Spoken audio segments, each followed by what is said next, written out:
Boa noite a todos e todas aqui presente.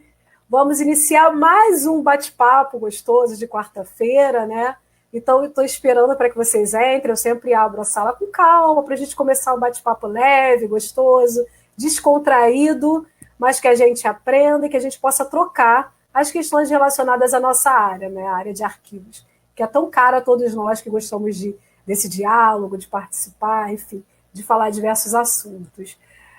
Aproveito já para dar um recado que a gente teria um novo bate-papo daqui a 15 dias, porém cai na semana do Dia do Arquivista. Então é uma semana que as instituições, que as associações, todas se mobilizam para fazer eventos. Então não vou ter bate-papo no dia 21, né? No dia 21. Não vou ter bate-papo por conta disso, para a gente poder aproveitar bastante essa semana que vai ser rica, que vão ter diversas programações, cursos, palestras, enfim. Vai ser uma semana riquíssima e a gente tem que, né, valorizar a nossa profissão. Então, eu não vou fazer o nosso dia de bate-papo aqui, mas aí na outra a gente retorna o bate-papo, no dia 28. Tá ok? Então, hoje, espero que vocês curtam bastante, gostem bastante, aproveitem bastante esse nosso bate-papo, que vai ser muito gostoso. Muitas pessoas já tinham pedido para que eu convidasse ele. Eu tinha demorado um pouquinho para convidar, mas chamei e as nossas agendas conseguiram bater. Então, espero que todos vocês gostem. Ele já se encontra aqui na sala, o professor Charley Luz. E espero que vocês curtam bastante, que aproveitem muito, que possam fazer as perguntas como a gente sempre tem feito no decorrer mesmo das apresentações. Não se sintam acanhados, porque a gente é uma troca. Não é o seminário, não tem aquela formalidade de seminário ou de sala de aula, de aguardar a vez para falar, não é isso. Vocês podem ir fazendo pergunta que, conforme for passando, eu encaminho para que ele possa responder, tá bom? Aproveitem bastante, porque ele tem muito conhecimento, muita experiência, então vamos sugar o máximo que a gente puder desse conhecimento dele. Vou chamar, então, Charley. Boa noite. Oi!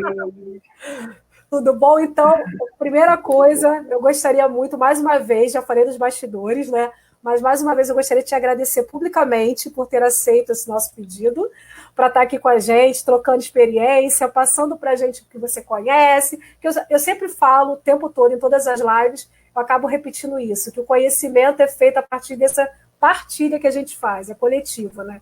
Ninguém aprende sozinho, ninguém é autossuficiente, mesmo se for autossuficiente e não passar para outros, não está, de fato, exercendo o que era o conhecimento. Tem um cara de andragogia, que é o Etienne Wenger, que fala exatamente isso, para justificar todo o processo de andragogia. Ninguém sabe tudo sozinho, né? E aí esses encontros que viabilizam, né, essa troca de conhecimento e um acréscimo ao conhecimento, Brenda. Imagina, eu que agradeço, né? Primeiro porque a gente foi difícil encaixar as agendas, né? Muita correria, né? Por incrível que pareça, assim, né? A gente tem que ter todo o cuidado de se cuidar de uma pandemia que está acontecendo e ainda tem que trabalhar e ainda tem que ter filho, ainda tem que pagar conta e ainda tem. Então é muita coisa para a gente. Então, mas a gente parar e trocar um pouco de ideias é tão gostoso. E Brenda, eu estava assim, eu nunca conseguia ver ao vivo. Eu estava dando aula às quartas-feiras na SPM, né? Mas eu via sempre depois. Acompanhei bastante assim umas conversas muito legais que tiveram.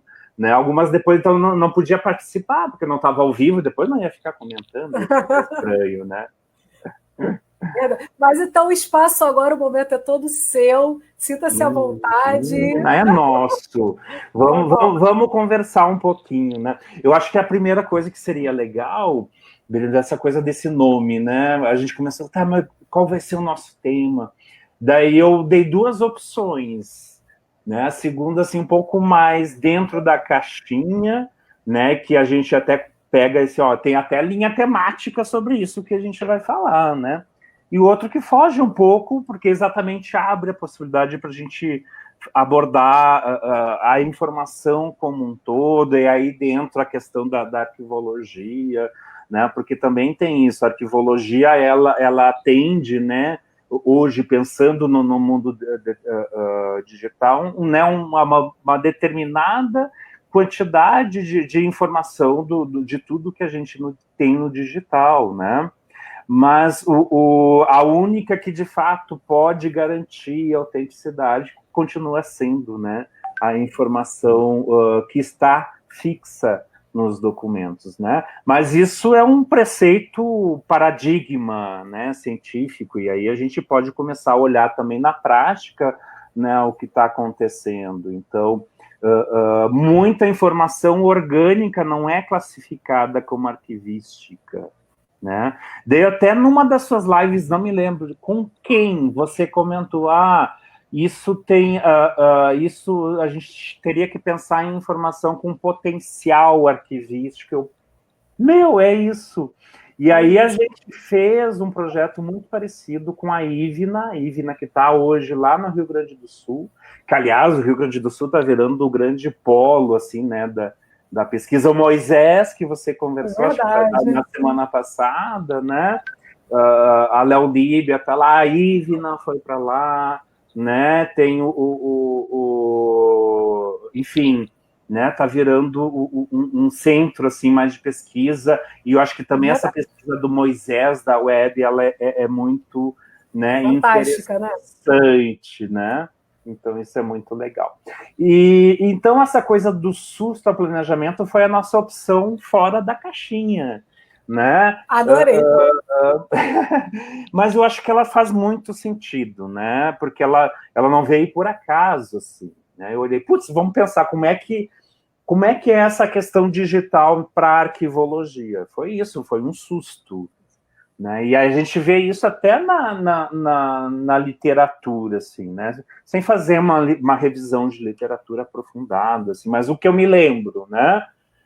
Lopes, 96, 98, Luiz Carlos Lopes, né, já falecido, na época muito numa abordagem focada na arquivologia como apoio à administração, que é a grande discussão. Eu gosto muito do que ele escreve, mas ele tem essa visão, né, então é bom que a gente contextualize sempre, né? Mas, eu tive aula com ele, acredita? Olha que legal. Ele era controverso. Me falaram esse tempo que ele era bem controverso. Eu gosto muito do que ele escreve, mas eu sempre considero, quando eu leio, esse contexto, assim, né? Tem que contextualizar os textos dele, senão... Exato. Então isso não é vinho, tá? É café. O meu é água, gente. O meu é água porque tá muito calor. Né? A água a gente bota em copo transparente para mostrar que é água, tá bom? Eu coloco na canequinha da Unirio, ó. Que bonitinha. Então, eu tenho que fazer uma palestra no Unirio quando voltarmos, né? No físico, a ponte aqui, quero ganhar uma canequinha. Maravilhosa caneca. E aí começou, assim, tipo, o Lopes, né? Tipo, né? Que ele começou a ver, opa, tá acontecendo alguma coisa. Ele relacionando com o processo, que eu gosto muito, né? Isso então tem a ver com os novos processos, o que foi muito legal, né? E teve a nossa Belotto, né? A nossa grande escudeira aí, né? Brasileira, arquivista, historiadora, né, que trouxe, então, principalmente naquele livro do Arquivos Permanentes, né, ela tem lá um capítulo lá dentro, né, uma parte, um subcapítulo, que ela fala ela fala de documentos digitais, e daí é uma visão que eu acho que foi uma visão meio que prevaleceu, então eu não sei, não é ela que determinou isso, mas eu acho que foi uma visão do susto, né, que começou, isso eu me lembro que eu já trabalhava, então, isso 2006, 2007, já trabalhava com informação digital, mas já ia a arquivos, né? E o susto era o seguinte, abriam aquela caixa, fechou o projeto tal, chegou a caixa do projeto para a gente classificar, limpar, fazer todo, né, o processamento técnico. E aí abria aquela caixa, lá dentro tinha o quê? CD, DVD-ROM, lembra dos DVD-ROM? O que era aquilo? Né? E aí... DVD-ROM. Né, que era projetos caríssimos, que você montava uma interface, uma linguagem, um tipo muito legal que ficou meio que para trás, assim, né? Era legal fazer uma pesquisa sobre... tinha uma característica muito específica, assim, da estrutura, né, dos DVD-ROMs, né, que você chegava, tinha ou uma apresentação enquanto carregava por trás alguma coisa, né, muito flash, e aí podia ter vídeo, né, porque o problema todo era a ligação, né, a internet discada ainda que se teve até 2000 e pouco, né. Então o DVD-ROM era... Mas aí a gente abria aquelas caixas, eu literalmente... Era Ivna, eu me lembro que eu estava no Sebrae, eu já trabalho há muito tempo com o Sebrae. E eu estava em Brasília, lá com o pessoal, com a equipe do arquivo. Na época tinha o Bento, que cuida agora, mas tinha a Ivna tinha começado a trabalhar. Eu acho que foi até a Ivna que me mostrou, não me lembro se foi ela, alguém me mostrou, olha aqui, o que eu faço com isso? Eu, cara, olha, daí eu expliquei, olha, amiga, primeiro, vamos migrar esse suporte, né? O que nos importa, o que está aí dentro. Metadado já não existe, né? Quer dizer, existe, mas com certeza não são os metadados. Né? Então a gente conseguiu, né? Mas eu imagino que esse susto, todo mundo tenha passado por isso, né? O susto do digital. E só que esse susto, né? Ele é uma progressão. Acho que ainda tem pessoas que passam, né? Uma progressão aritmética, né? Por causa da lei do... Como é que é o nome dele? Do Robinson, não? A lei do que a cada 2 anos a capacidade de tecnologia duplica, né, a sua capacidade de processamento, né, que na verdade ancora toda a questão da defasagem programada, né, essa coisa toda. É a lei de Moore, se eu não me engano, tá? Que é esse cara que ele fala isso a cada 2 anos, tá? Então toda a estratégia da indústria é baseada nisso, né? Obviamente que esse susto aos poucos foi começando, não, só um pouquinho, né? Foi aí que conheci o Vanderlei, por exemplo. Lá em 2001, eu acho que a gente fez um Congresso Nacional de Arquivologia lá em Porto Alegre. Acho que foi o primeiro, não, o segundo CNA, o primeiro foi em Brasília, o segundo CNA foi em Porto Alegre. 2001, 2002, não me lembro se é o número par ou o número ímpar, né?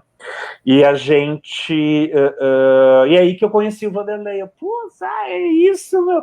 E o Vanderlei, ele falava disso aqui, ó. Eu tenho o livro até hoje, ó. Para mim é um clássico. É um clássico. Vanderlei, um beijão, Vanderlei. Tô com saudade. Não, e para mim é um clássico especial que tem, né? História, tudo, né? Então, para a biblioteconomia, quando a gente tem a assinatura do autor, vira uma obra especial, né? Então, verdade. Eu tenho uma obra especial em minha mão, né? Só muito chique. Eu já dei vários autores. Tem várias obras especiais do Chadwick por aí também. Né? E você também, no seu livro... Eu tenho uma sua do Congresso de... Foi em quê? Foi em Salvador? Não foi? Teve um que você fez um lançamento, eu nem lembro qual foi o congresso. Salvador, da Arquivologia 2.0. Fortaleza? Acho que foi de Fortaleza, não foi? Do Primitivos Digitais. Então, é esse que eu tenho autografado por você. É uma obra especial, então. Pessoal de Bíblia que está nos acompanhando sabe o que eu estou falando, ó. O Tom é o gatinho da live, ele sempre vem dar um oizinho na live, tá? Sempre quem me acompanha aí conhece o Tom, né? Ele sempre vem dar um oi para a tia Brenda lá. Tom! Aí ele sai, ela olha.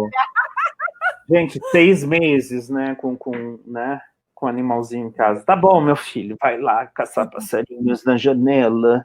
Muito bem. Desculpa, gente, faz parte, né? A gente está em casa, né? Estamos em casa. E aí, através do Vanderlei, que eu comecei a ver, não, só um pouquinho. Daí o Vanderlei já fala aqui num outro cara que para mim foi fantástico a época que é o Inarelli, né? Que ele já tinha falado da questão da preservação digital, porque o Inarelli ele entrou, né, na arquivística um pouco aí por essa visão da tecnologia barra preservação, e foi muito bem-vindo, né?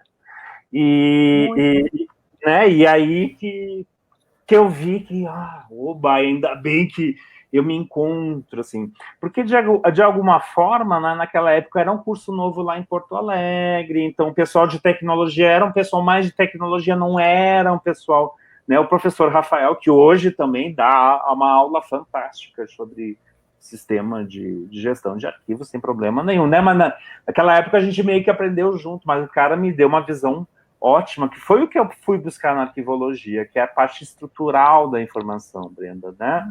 Metadados. Então, por meio do professor Rafael, que eu conheci o DIRCS, por exemplo, né? Design, Implementation, Resource, Keeping, DIRCS Systems, né?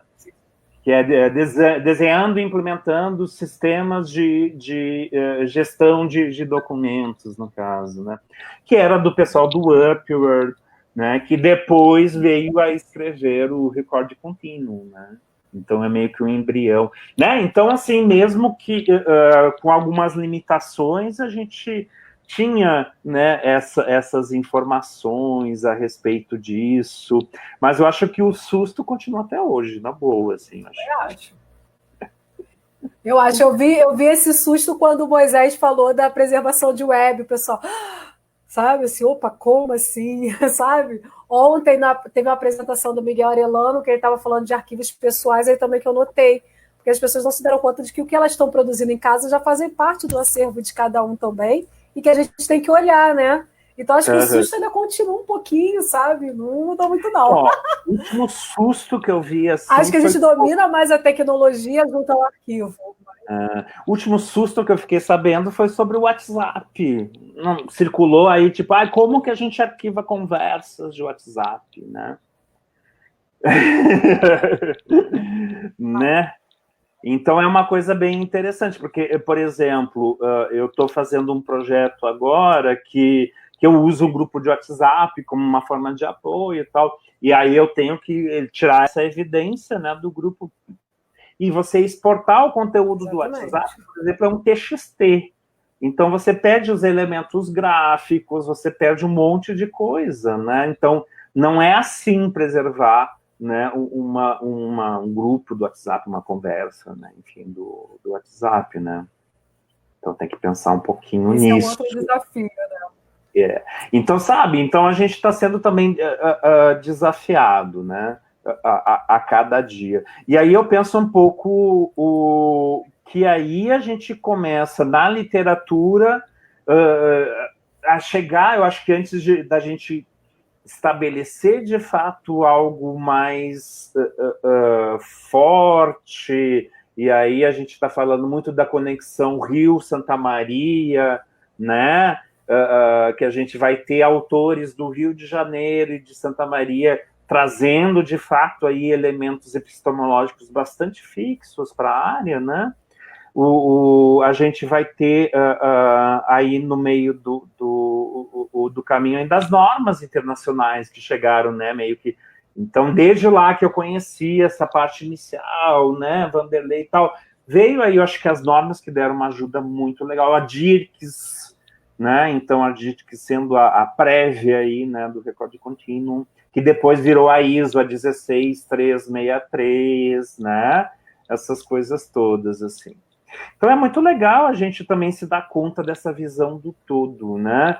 E aí, quando a gente falou do tema do nosso papo, do sustoplanejamento, daí eu comecei a pensar então, muito bem, depois dessa era das normas, né, no BRAD, e aqui começou o CONARC muito a pensar nas coisas, né, e a trazer não normas, mas indicações, e normas também, enfim, né, resoluções e todas as, né, a sua taxonomia de decisões, né, e aí a gente então chega, né, nessa fase que eu acho que é da ideia do planejamento, né, então flores, né, Daniel Flores, muito bem, trazendo a visão integrada, né, CIGAD, RDC Arc de fusão. Perfeito. Eu acho que, né, a gente sai ali do item documental, uma visão mais né, Roseli, que traz, então, diplomática, né, que é uma visão muito né, na tipologia, no item documental, e aí a gente parte para essa visão um pouco mais ampla, não só um pouquinho, temos que ter um ambiente para isso, um ambiente para aquilo, né? Então, isso é uma coisa muito interessante, a gente poder chegar nessa fase. E aí que eu me dei conta que talvez a gente tenha que avançar um pouquinho mais, né? Já que a gente subiu um pouco a montanha para olhar lá de cima, né? E ver o que tem ali embaixo, né? Ver que ali tem um sistema assim, que ali dá para fazer tal coisa. A gente podia talvez subir mais um pouquinho e ver a cadeia inteira. Então, lá desde os sistemas de negócio, né? Desde que a gente está na famosa gênese documental, que é muito comentada, né? A gênese documental. Então, a gênese documental, ela ocorre ela de fato se dá na fase corrente. A gente não tem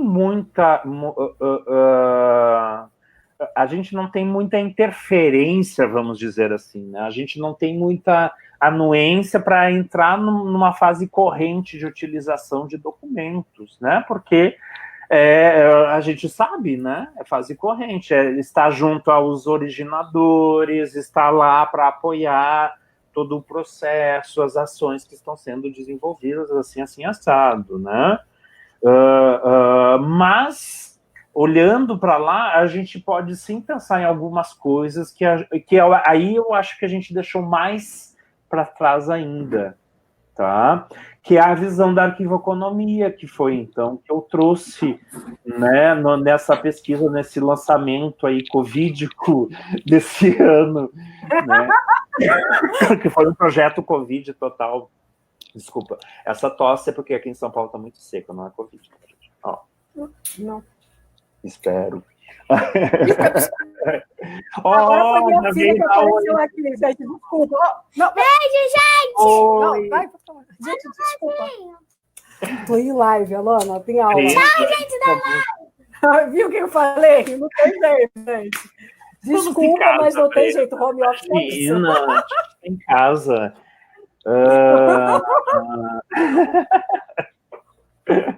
Charley, vou ler uma pergunta para você que já tem a ver com o que você está falando, tem a ver com o tema. É da Eliane Barbosa. Ela colocou assim: boa noite. Após o susto, o que você considera como o grande desafio dos arquivos? Então, a gente pegar essa visão que o Daniel trouxe para a gente e juntar, agarrar ela, porque ela é de fato, né, a nossa estrutura de atuação enquanto arquivistas que garantem, né, a autenticidade, a fidedignidade e todas as garantias que um documento arquivístico deve ter, e subir mais um pouquinho o morro e olhar essa parte da produção, né? Então, que é a visão da arquivoeconomia. O que é isso? Lá no passado, deixa eu contar um pouquinho para vocês a história da arquivoeconomia, daí vai responder, né, a Eliane. Ela me conhece, eu fui orientador 2 vezes dela, ela me conhece. Por isso, deixa eu voltar, subir um pouquinho. Esse tema da arquivoeconomia, ele surge até um pouco antes do tema classificação e estruturação, né, que, de fato, o Manual dos Holandeses consagra e a gente considera como o início da ciência contemporânea, né, dos arquivos. Mas um pouco antes se tinha uma visão que já se chamava, né, arquivoeconomia, que então pegou ali exatamente a formação dos estados nacionais na Europa, né, o Vittorini, não, eu sempre esqueço lá o da Itália, o Vittorio alguém vai me lembrar o nome dele? Grazie. Qual o nome lá do cara que unificou a Itália, Brenda? É o... enfim, alguém vai me falar daqui a pouco. Mas sabe, essa formação... Vamos lá, gente. É o Emily... Tá aqui, na ponta da língua, ó. Aqui, não. Essa formação desses estados vinha junto à formação de arquivos.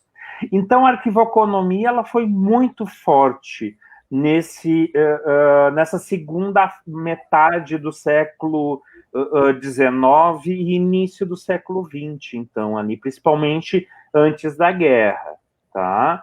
Então, a arquivoconomia, ela sobe tanto quanto o que na época chamavam de arquivística, que é a parte da classificação, né, da descrição, essa parte mais intelectual da estruturação do arquivo, tá? Então, assim, a arquivoconomia é uma visão de estruturação de arquivo, tá? Ela é a base da nossa ciência, tá?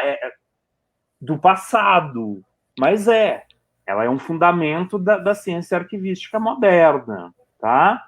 Então, por que de repente a gente não olha aquilo lá e traz para cá? Porque agora, o que a gente está fazendo exatamente agora?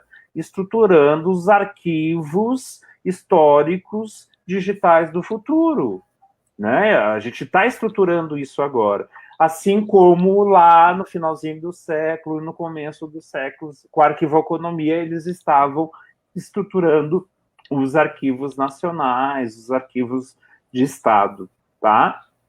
Então, esse era o momento histórico. E aí veio a guerra, né, 14 a 18 ali, e aí, a partir da guerra, né, se priorizou muito mais a utilização da informação, tanto que daí, um pouco depois, 39, né, 15 anos depois, 39, começa a Segunda Guerra, e aí a gente, de fato, tem a gestão documental, daí 10 anos depois Schellenberg vem passar, né, o Zé Carioca aqui no Brasil, traz a ideia, né, da gestão documental, e aí a arquivoconomia ficou lá no passado, né? Agora, pensando historicamente, a gente está nesse período muito parecido com aquele, né? Só que agora a gente está formando os arquivos digitais do futuro, e não os arquivos nacionais, né, históricos do futuro. Então, assim, a analogia foi completa. E a partir desse insight, eu estruturei um conteúdo, um texto, né, que foi uma pesquisa que eu fiz a partir, né, da tradução dessa parte, porque isso também é muito engraçado, né? E eu fui, não, só um pouquinho, essa arquivoconomia eu acho que faz sentido aqui pra gente, daí eu fui atrás, daí eu descobri o Casanova, né? O Daniel Flores compartilhou num grupo, deixa eu guardar isso aqui, um dia eu vou ler, né? Italiano tem que ter uma atençãozinha, um dicionáriozinho por perto, né? Para não confundir, que algumas coisas podem confundir. Tem que prestar muito atenção. E aí a gente... e aí que eu me dei conta que a gente podia trazer essa disciplina da arquivologia para os dias de hoje, tá? Então é bem possível, claro, assim, não é uma fórmula, é um insight que eu trouxe, e aí para fazer a revisão por pares, né, como eu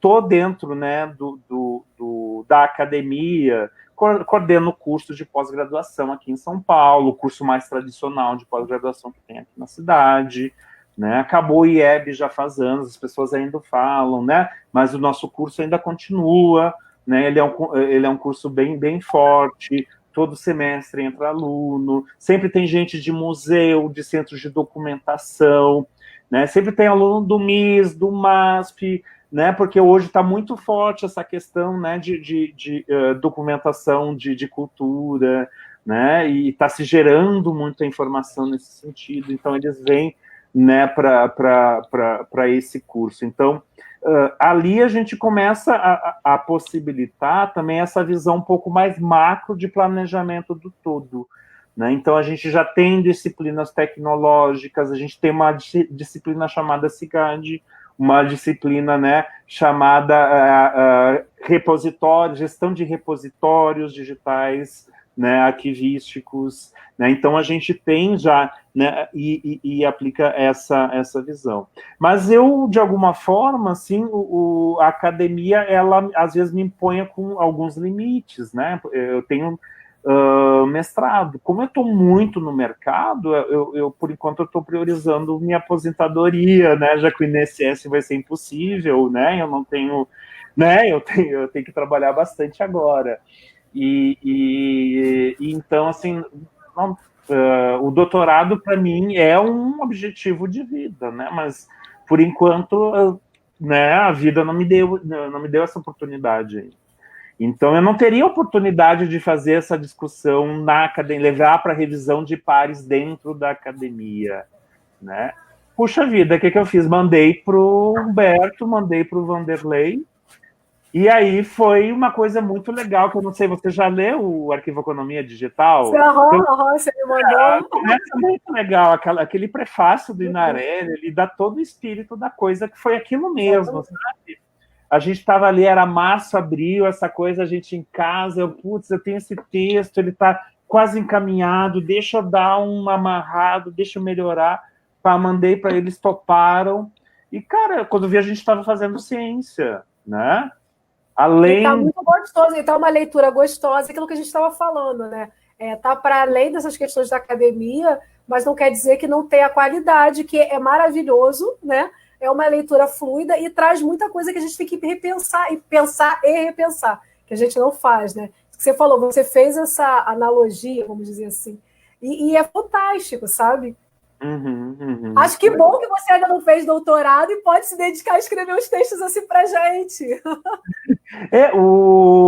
Eu tinha, a Cibele sabe, eu já tinha falado dessa ideia para ela, que foi minha orientadora de mestrado aqui na ECA USP, com certeza, né? Ela orienta doutorado, vai ser a minha orientadora, né? E eu já tinha comentado, olha, eu estou vendo um texto clássico que faz muito sentido, e ela vai em frente, eu dei super apoio, assim.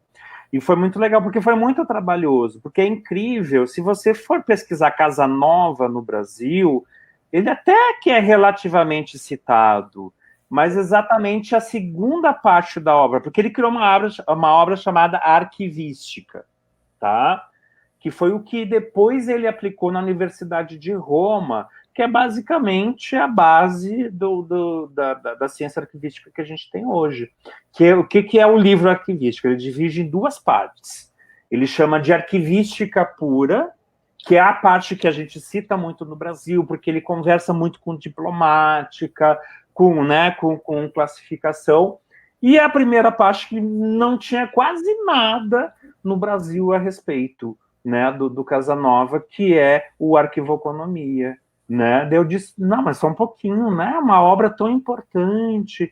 Pô, e o Casanova, depois eu fui atrás, né? Fui pesquisando um pouco sobre ele, daí ele foi perseguido pelos fascistas, né? Principalmente ali, ele entrou na Universidade de Roma em 1923, né? Que aí ele foi para o Arquivo de Roma, começou a trabalhar lá e estruturou, né, já tinha o curso de ciência arquivística na Universidade de Roma, mas ele entrou com essa visão que ele trouxe da arquivística pura mais arquivoconomia. Então, de 23 a 28, por ali, ele tocou direto isso, né? Que aí o livro ele escreveu para isso, foi para ele aplicar na faculdade, né? Então, é quase um manual, se você for ver, né? Por isso ficou bem legal a escrita, né? Porque ele já falou de uma forma fácil e foi muito boa a analogia que eu fiz com o digital, foi super automática, assim, né? E só que aí ele começou a ser perseguido, né, pelo Mussolini, no caso, né? E aí teve um caso até que bem discutido na época em relação a respeito aos fundos, porque tinha um fundo de uma família lá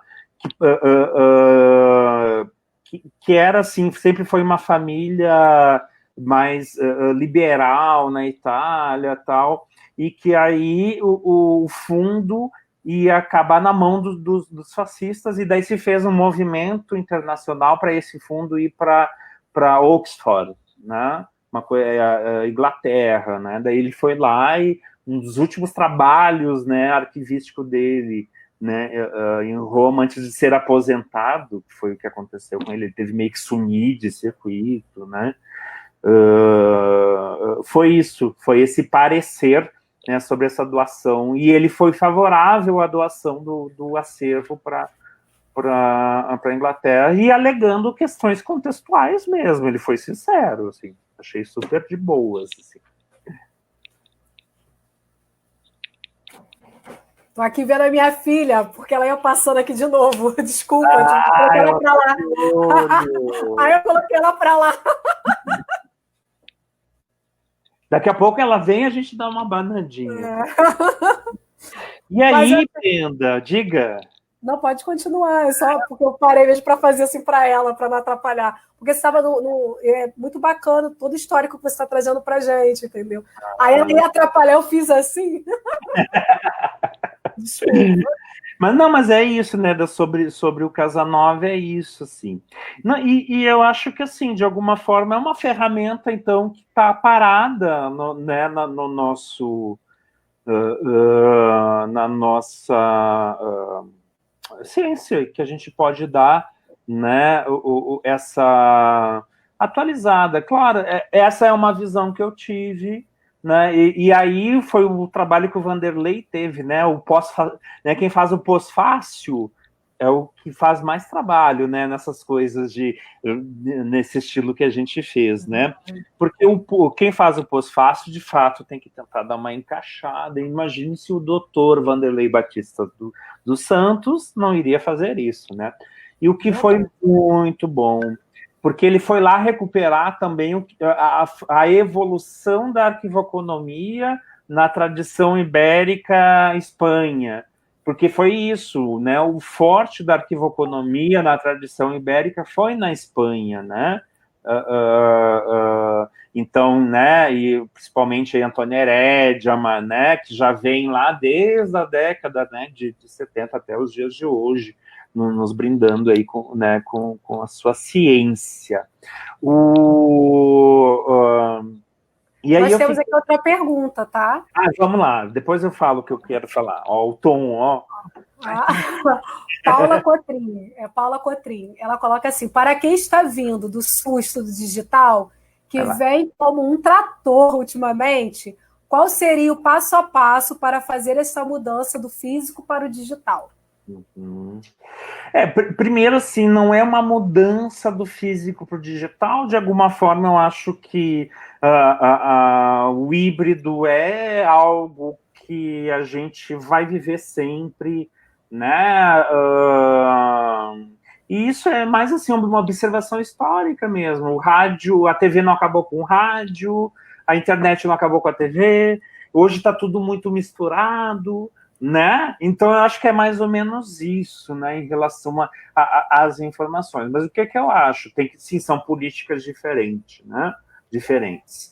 Uma é essa política de digitalização, que hoje no Brasil a gente, de fato, né, trouxe uma visão completa de desregulamentação, né, que é algo que o Brasil desregulamentou aí, né, essa parte da digitalização no momento que, né, aprovou aí no bojo do projeto, né, como é que é, da economia, né, da liberdade econômica, né, ali eles autorizaram as empresas a digitalizar e eliminar o original, daí alguém viu que aquilo seria legal, quando a gente viu, tudo aquilo era para todo mundo, né, e a gente meio que ficou até parado, né, a gente tinha todo um movimento contra o projeto de lei 7620, que era o antigo 148, né, daquele senhor, né, aquele senhor lá do Espírito Santo, que não vou nem falar o nome dele, porque já não é mais, né, então deixa ele lá. Deixa né? lá.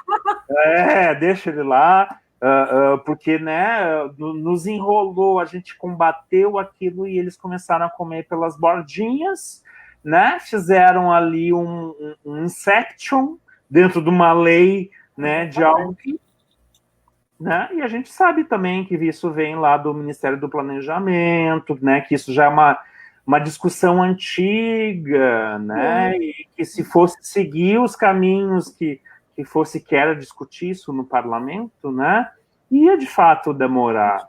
Era o canal correto de fazer isso, né, mas aí é questão do que aconteceu no Brasil, né, de alguns anos para cá, e aí, né, começa a aparecer esse penduricalho no meio, daí quando você aprova, né, a lei do saneamento e lá no meio diz que é possível digitalizar não sei o quê, e aí vai, né? E aí passa.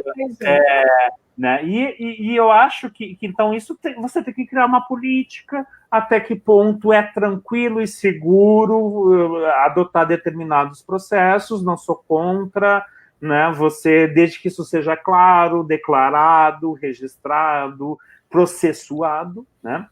E aí também o outro lado, que eu acho que é o que mais importa, né? Que são os dados digitais, que aí a arquivoconomia digital, a visão que eu trago da arquivoconomia digital é para isso. Na arquivoconomia digital a gente nem pensa nessa coisa do digitalizado, nem, né? Porque eu particularmente acho que digitalização é uma tecnologia já defasada, né?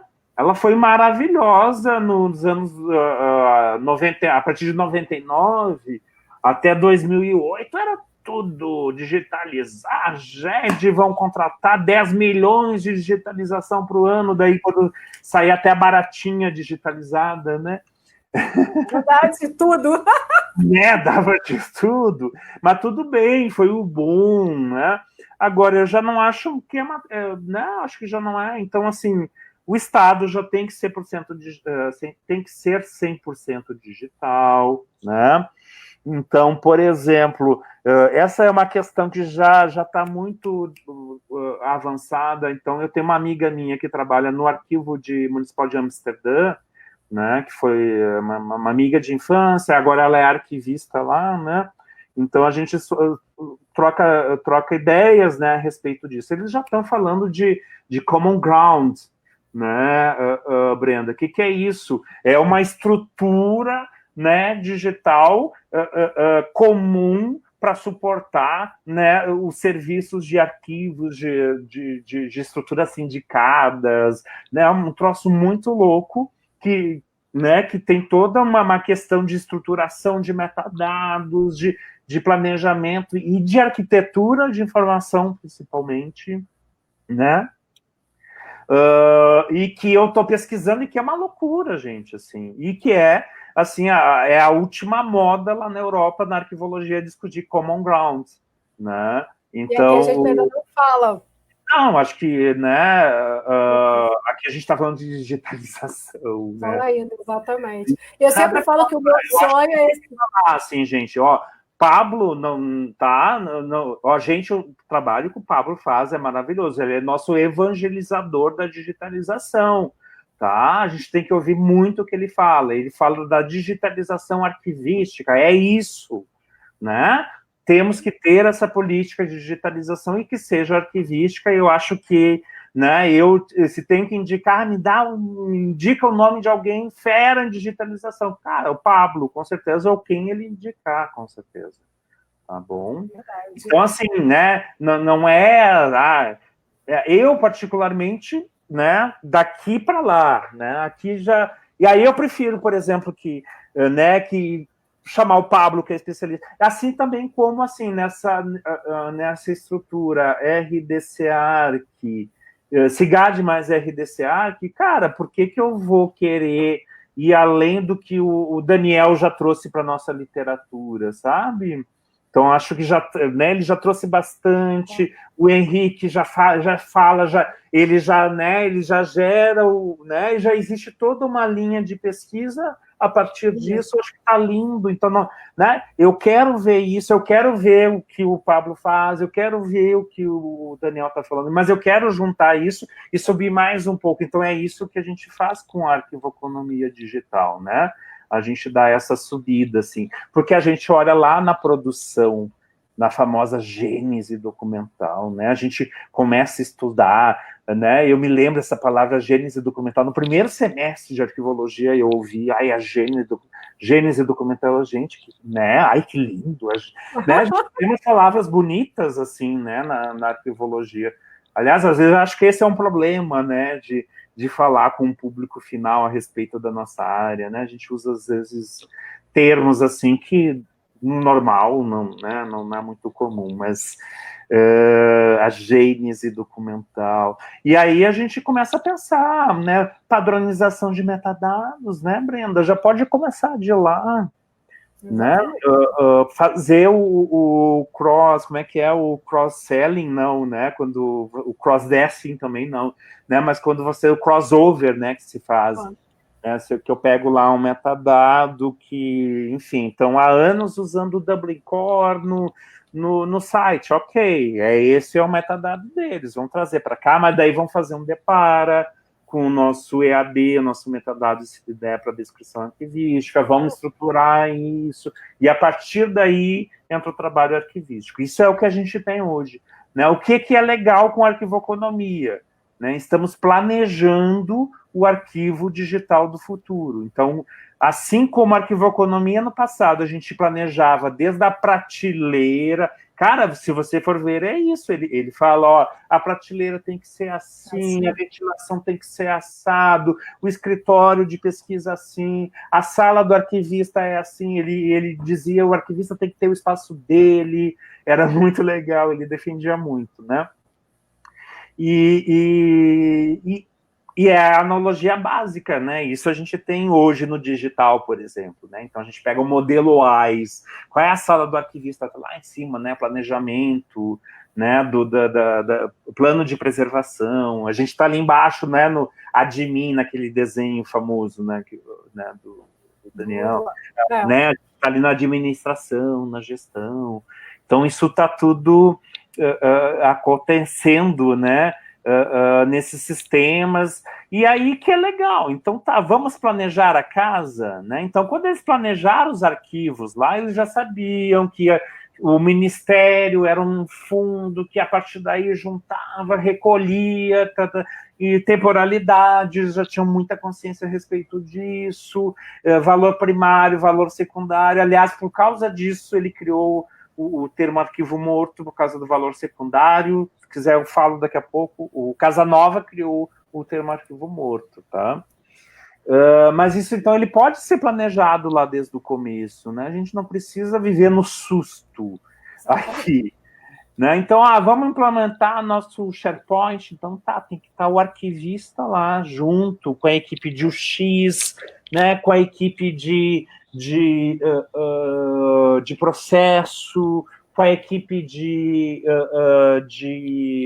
qualidade, né? Porque eu adoro trabalhar em empresas que têm equipe de qualidade, porque o nosso trabalho já está, assim, 60% resolvido, né? Fala, perfeito, é bom demais, né? E as melhores consultorias são essas, que você já chega, já existe um padrão, já tem a descrição das funções. Cara, às vezes são em determinados processos, mas de qualquer forma já tem ali um quadro funcional, né, das empresas. E deixa eu te falar dessa coisa, né, do arquivo morto. Rapidinho, Charley, antes, rapidinho. A Cristiane Martins perguntou assim, deu boa noite, né? Aí ela falou, cheguei agora, poderia me dizer o livro que o professor Charley mencionou? Eu não sei se ela está falando do seu ou se está falando do Casanova, não sei que momento ela entrou. Vários, porque você falou vários. E aí ela perguntou... Cris, vamos falar desses dois, então. Eu falei do Casanova, o livro Arquivística dele, Archivística, né? Ele é um livro que está escrito em italiano, né? E tem o Arquivoconomia Digital, que está na Amazon, tá? 100% da renda a gente está revertendo para uma instituição aqui em São Paulo. A gente quer fazer um projeto de memória, não tem muito recursos, tá? Mas eu sei que também já está rolando os PDFs aí, se virem, tá? Já? Não, gente, mas vamos engajar na campanha, porque é memória, gente. Por favor, hein? Vamos. É para o Centro de Estudos e Memória da Juventude, CMJ. Eles têm o acervo do movimento estudantil, da UNE, da UBS, Fora Collor, vários movimentos de juventude. Então, a gente quer também agora utilizar o que tiver de recurso, né? Pelo menos para criar uma campanha para a gente criar a memória agora da juventude Covid, né? Até estava falando com a Bia esses tempos, a Bia aí do Rio, né? Acho que ela esqueceu de mim. Eu disse, cadê aquela tua metodologia lá, né? Do registros aí, né, do Rio de Janeiro que fez, né? Ela, tô fazendo. E eu, não chegou ainda. Mas a gente vai pensar ali uma metodologia para eles, né? Porque eu acho que também, como é juventude, acho que a gente vai estar aberto, por exemplo, a receber áudio de WhatsApp, né? Então, assim, o que vier de verba é para estruturar minimamente uma estrutura para receber esses registros de voluntários que estão passando por essa época agora, tá? Vai ser legal. Vai ser ótimo. Parabéns pela iniciativa. Que legal. A Milana tá pedindo para botar por escrito. Isso aí é com a professora responsável pelo projeto de extensão, o quê? Não é o convidado, não. O que ela quer colocar por escrito? O nome do livro ou o link? O link eu vou colocar. Pode, no Amazon ou no Google já vai aparecer, né? E aí eu queria falar, assim, uma coisa que eu acho que é bem legal, Brenda, que você deixou super aberta, fala o que você quiser, né? Isso que eu acho que tá gostoso, assim, a gente tá falando, né? Tá vindo vários assuntos. Eu não planejei muita coisa mesmo, acho que a ideia é essa, né? Então já falamos de muita coisa, que estão pesquisando lá hoje, né? E aí esses tempos eu até estava procurando que o Arquivologia 2.0 vai fazer 10 anos, né? Eu comecei a escrever ele em 2008, demorou 2 anos, eu lancei ele em 2010, né? Então agora ele vai fazer 10 anos. Passa rápido. Nossa! Né? E aí eu comecei a pesquisar Arquivologia 2.0, daí botei a Archive 2.0, Archivos 2.0, cara, veio um monte de coisa. Mais ou menos dessa época, 2010, 2012, claro, naquela época se falava da Web 2.0, lembra? Os blogs, né? O Twitter foi lançado em 2010, lá do contrário. E a gente... bem, o Arquivologia 2.0 surgiu nisso. Mas aí eu comecei a notar isso. Parece que, às vezes, né, na ciência, tem determinados temas, né, que ficam rodando e que uma hora alguém meio que, né, que começa a falar. Eu acho que o Arquivologia 2.0 foi sobre isso. Mas daí agora, pensando, chegando assim no Arquivoconomia Digital e olhando para a Arquivologia 2.0, o Arquivologia 2.0 era muito assim, eu, enquanto um arquivista, né, entendendo o mundo da informação digital. Então, o impacto, por exemplo, eu me lembro que um dos textos do livro o blog é um documento arquivístico, né? Existe toda uma discussão sobre conteúdos colaborativos, né? Então, eu vou falando aí, né, no Arquivologia 2.0 mais a respeito disso. E aí, depois eu me dou conta que 4, 5 anos depois eu lanço o Primitivos Digitais, né? E aí você conhece Primitivos Digitais, eu falo de ferramentas, né? Como que isso pode ser um possível, né? O potencial arquivístico, né? Então, lá no Primitivos Digitais eu falo de fórum, né? Um fórum não é um documento arquivístico, mas ele tem um potencial arquivístico, né? Eu acho que isso é uma coisa legal. Até fazendo um parênteses, né, quando eu comecei a falar do Ministério da Saúde, lá eu trabalho com a Ivna no começo, era exatamente isso. A gente pegou todos os sistemas do Ministério da Saúde e classificou aqueles que eram arquivísticos aqueles que eram potencialmente arquivísticos, e aquele que era informação mesmo, tipo, aqui é cadastro, é informativo, né? Aqui é notícias, é informação, né? E a gente classificou, né? Então, essa coisa do potencial arquivístico é muito legal.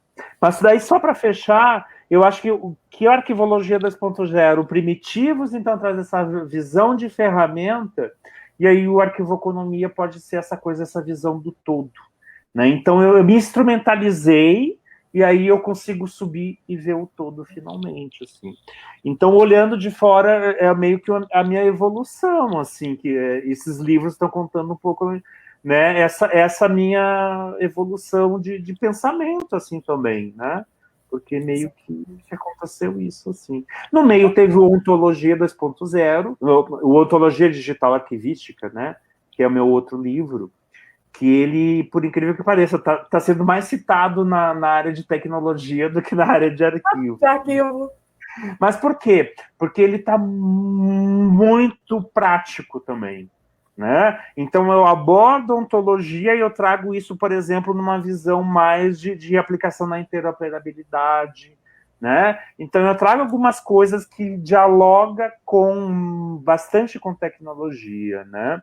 Então, foi resultado da minha dissertação, mas o livro eu trago outros textos, né? Mas, por incrível que pareça, está sendo bastante utilizado. O Marcelo Nogueira que fala, né? Charlie, você está falando de coisas que vão acontecer, você está muito à frente do nosso tempo, né? E às vezes acho que sim, mas tudo bem, né? Pra não levar susto? Não gosto de levar susto, né? Meu sonho era ser futurólogo, né? Mas não cartomancista, não é ler cartas. Se bem que acho que é legal. Eu acho que, né, se a pessoa tem, né, uma orientação maior espiritual, acho que vale a pena, né?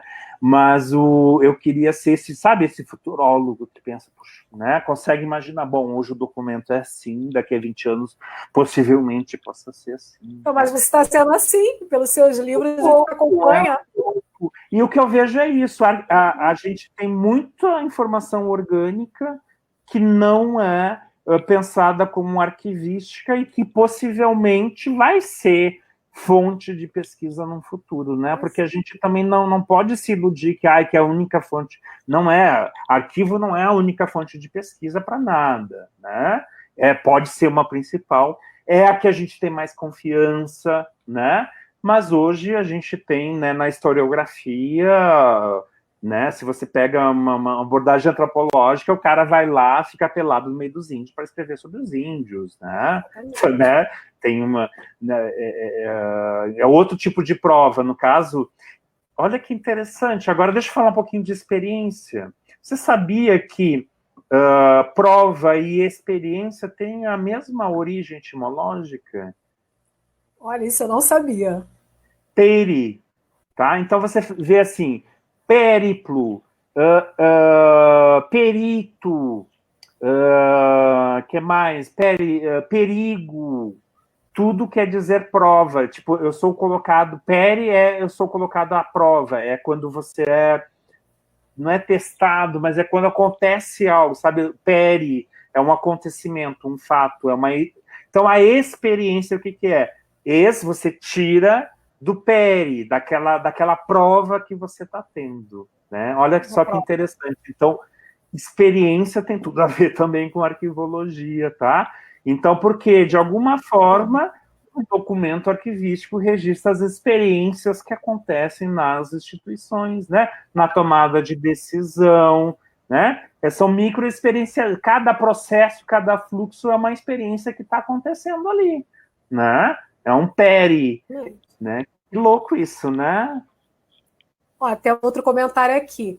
Antes de eu ler o comentário, só para avisar, gente, eu tentei colocar já com o link do Amazon, mas não me permite por conta de questões comerciais. Então, eu coloquei só o nome do livro, vocês buscando no Google, vocês conseguem acessar o link para compra, ok? Super fácil. Por questões comerciais, me bloquearam na hora, quando eu coloquei, fui bloqueado. Então, mas está lá o nome direitinho, tá fácil de localizar, tá? Legal. Aí tem uma pergunta da Paula Cotrim, de novo, para você.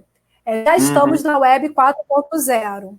Será que a nossa área já está também nesse nível de inovação nos sistemas arquivísticos?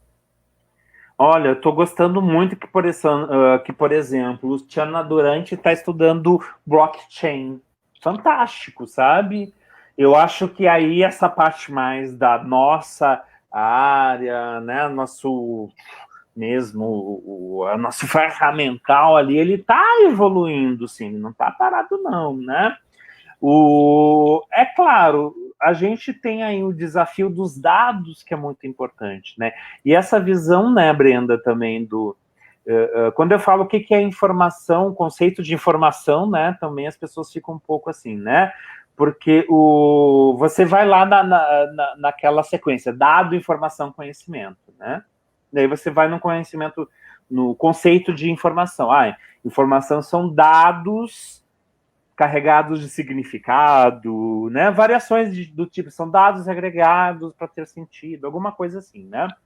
E aí, conhecimento, o uso da informação, né?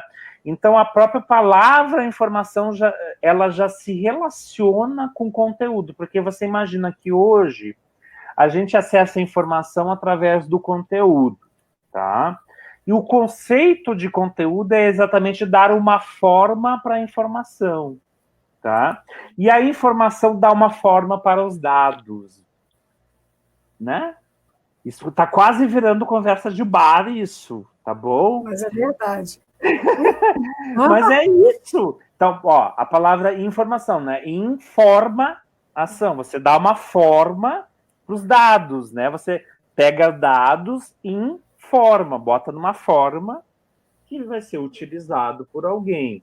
Né? Informação é isso, você junta dados né, e coloca isso. E aí que eu vejo, né, que nessa coisa 4.0, essa coisa dos dados para a gente ainda está... a gente ainda precisa aprender um pouco mais. Né? Então, a gente já está trabalhando com dados no momento que a gente trabalha com informação. Né? E quando a gente trabalha com documento arquivístico, a gente trabalha com informação fixa, né? E aí todos os elementos que são importantes, né, para a gente, né? Os elementos diplomáticos, né, principalmente, informação fixa, 3 autores, conteúdo estável, né? E tudo aquilo que compõe. Então, o conteúdo... Vejam que quando a gente está trabalhando a experiência, a gente basicamente está trabalhando acesso a conteúdo. Então, quando a gente trabalha com estruturação da informação, né, na verdade é uma ferramenta para o objetivo principal do arquivista, né, que é acesso. Não é nenhum outro objetivo do arquivista do que dar acesso, eu acho. Né? Podemos discutir o objeto? Podemos. Acho que tem textos ótimos que fazem isso. Do Vanderlei, a tese dele é ótima, né? Que aí ele até aborda um pouquinho isso que vai para esse lado da Paula, que ele fala, olha, o que importa são, de fato, essas informações que podem ser fixadas. Que aí eu acho que entra um pouco, Brenda, isso, né, do potencial arquivístico. Exatamente. Não, a gente tem que falar muito sobre isso, de informações com potencial arquivístico. Acho que isso resolve muito a nossa vida, tá? Então, por exemplo, já temos case, virou um artigo lá do Encontro Catarinense de Arquivos, aí Vina foi para lá apresentar o arquivo desse nosso case lá no Ministério da Saúde, né?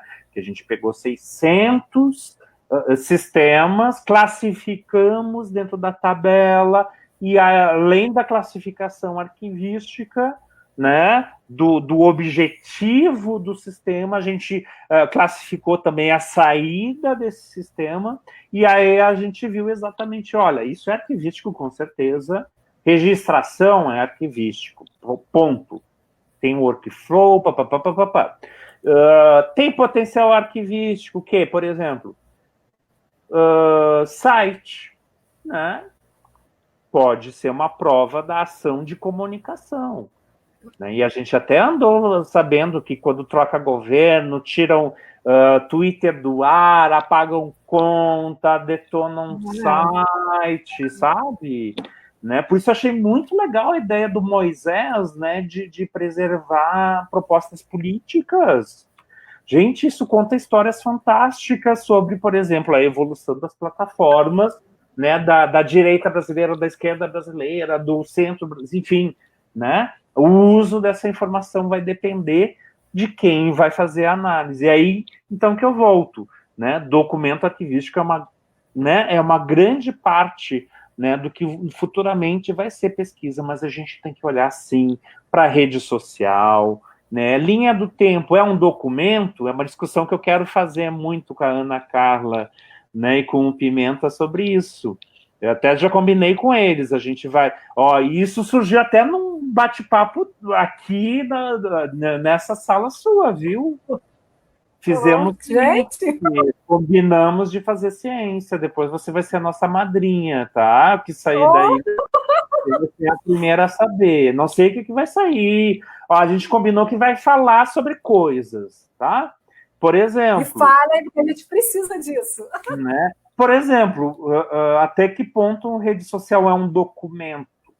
É ela toda? É só o feed? É um perfil inteiro? Se é uma página?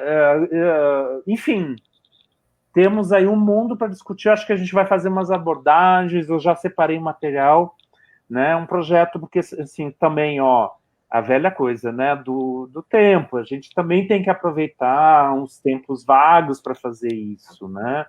Eu costumo alocar um tempo para eu ler, para eu pesquisar, porque também eu não rendo também, né? Se não for isso, assim.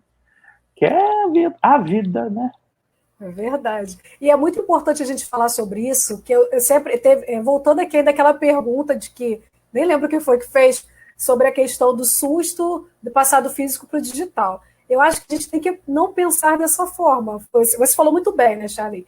Primeiro, gente, vai andar em paralelo. O que tiver que continuar sendo em papel vai continuar sendo em papel, e o que está sendo nato digital vai ser nato digital. É ponto, é isso.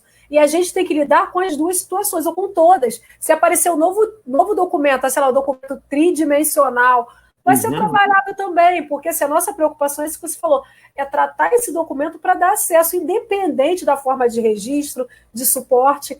É claro que a gente estuda para conseguir dar conta de dar acesso a esse legado, como é o caso atualmente do digital. Porque no papel a gente já passou por esse processo, né? Agora, no digital, a gente ainda está nesse processo. Então, a gente tem trabalhado para conseguir manter esse documento acessível. E aí, futuramente, vão vir outras formas de registro também, e a gente tem que estar preparado. O que eu observo muito, que às vezes me deixa um pouco triste, é que ainda tem esse pensamento assim, não, documento digital é algo do futuro, ou então eu não vou querer trabalhar com documento digital, não é a minha, eu não entendo de tecnologia. Não existe isso, gente. Não dá mais para a gente falar isso era aceitável. Às vezes é bem complicado, né? Eu acho que isso era aceitável há 10 anos atrás, nem 10 anos atrás, acho que em 2000, em 99, 98, lá nos primórdios ainda da gente compreender o que era o documento digital, e esse nato digital era muito pouco, a gente tinha muito mais, na verdade, o digitalizado, até porque você não conseguia efetivar nenhuma ação no ambiente digital.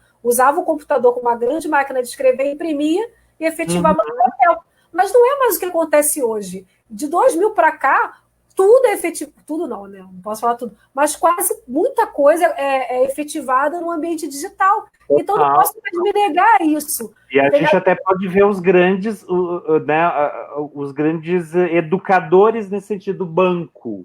Exatamente. Né? Quando a gente viu, não teve, acabou o cheque. Não, quando a gente viu, todo mundo tinha um cartão na mão e é cartão. E o cheque caiu em desuso, né, inclusive. Exatamente. E as coisas foram tomando. A questão da eleição, que muita gente, não, eleição digital. Agora, quase 100% das urnas são digitais. A gente pouco tem aquela outra opção do papel, só quando dá um problema ainda. Mas, então, e as pessoas ainda estão se negando a trabalhar nisso. Então, assim, o lado positivo que eu vejo, inclusive, desse Covid-19, é que as pessoas estão observando que as nossas ações são muito desenvolvidas no ambiente digital. A questão de home office, essa questão de palestras, seminários online. É irreversível, é irreversível. Home office é irreversível, gente. Ó. Primeiro, assim, porque finalmente os patrões, eles viram, né, que a produção continua, né? E segundo, porque diminuiu o custo, né, gente? Imagina você ter que pagar 100 mil reais de aluguel por mês por um prédio lá na Vila Olímpia, em São Paulo. Quando você vê, você abre um escritório de um andar, já resolve, porque bota uma sala que vem uma vez por semana alguém, ou tá todo mundo na sua casa. Exatamente. Então, gostou disso. Aí eu acho que o Covid trouxe de bom para a gente, que a gente, como profissional de informação e documentação, seja como queiram qualificar, a gente está vendo que, olha só, o registro cada vez mais vai ser assim, nesse ambiente. Então, não dá mais, gente, por favor, para ficar pensando, eu não quero trabalhar com isso. Eu vejo alunos entrando na academia hoje falando, não quero trabalhar com digital. Gente, não tem essa opção. O nosso mundo está cercado de ações que funcionam no ambiente digital. São esses registros que a gente tem. E a gente, como profissional para isso, tem que dar conta desse legado também. E aí, Charlie, você falou muito bem de vários profissionais que estão aí já apresentando soluções, apresentando questões, e a gente tem que acompanhar. Não dá mais para não que falar que não entende de tecnologia não é motivo para não trabalhar com documentos em ambiente digital.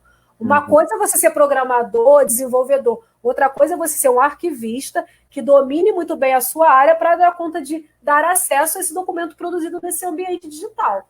Então, assim, eu gosto muito, estou gostando muito desse nosso debate, que aí você vê, do susto ao planejamento. Gente, olha só, é do susto ao planejamento, sim, é o susto para acordar a gente.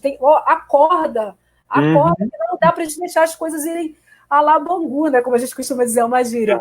De qualquer forma, não dá mais para a gente ficar de qualquer forma. Tem que, de fato, tomar as rédeas dessa situação. E você mostra muito bem interessante, né, Brenda? Esse ano, por exemplo, a gente teve...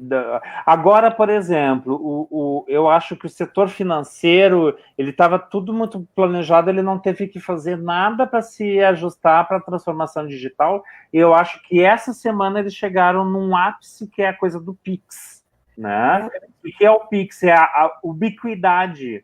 Finalmente teremos a ubiquidade na prática, né, no sistema financeiro. O que é isso? O real time, tempo real, acabou. Vou te depositar hoje, semana que vem vai estar... Não, né? Ubiquidade. Acabou isso, aperta o botão aqui, ó, acende lá na sua conta. Então, só que a gente teve esse ano, né, eu acho que, então, assim, os caras têm grana, né? Não vamos nem comentar o que é o sistema financeiro no Brasil hoje, né? É o que manda no país hoje. Mas vamos pensar um pouco na transformação digital que a gente teve que fazer, né? Então, a gente, enquanto pessoa, enquanto professor, né? Um projeto de extensão que talvez você fizesse ele presencial, não sei, né, mas talvez fosse, né? Mas eu, como professor, migrei muitas atividades que eu fazia presenciais para o digital. Estou dando aula remota hoje, né?